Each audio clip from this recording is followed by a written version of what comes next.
were Viking helmet status symbols. Have you ever wondered if Viking helmets were more than just protective gear? Were they symbols of power and status in their society?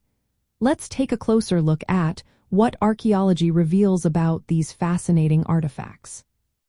From archaeological findings, it is clear that Viking helmets were quite rare.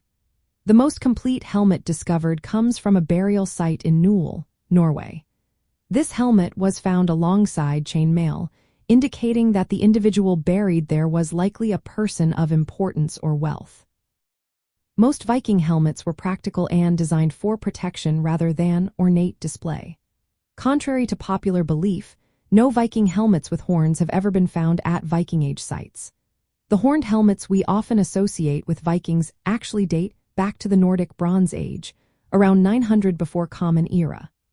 These earlier helmets were likely symbols of power among leaders, but they do not belong to the Viking Age. The scarcity of helmets in Viking graves suggests they were not common among all warriors. Crafting a helmet required skill and resources, making them expensive. This rarity implies that helmets could have served as status symbols, reserved for higher-ranking warriors or chieftains. If a helmet was found in a burial, it could indicate the individual's social standing or role as a leader in battle.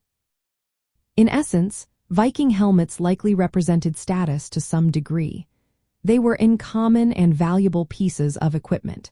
However, they were practical items without the decorative horns often seen in modern portrayals. The horned helmets belong to an earlier period and representing a different cultural context.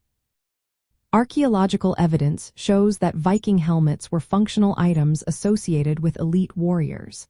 They were not simply decorative or symbolic headgear but essential gear for those in positions of power.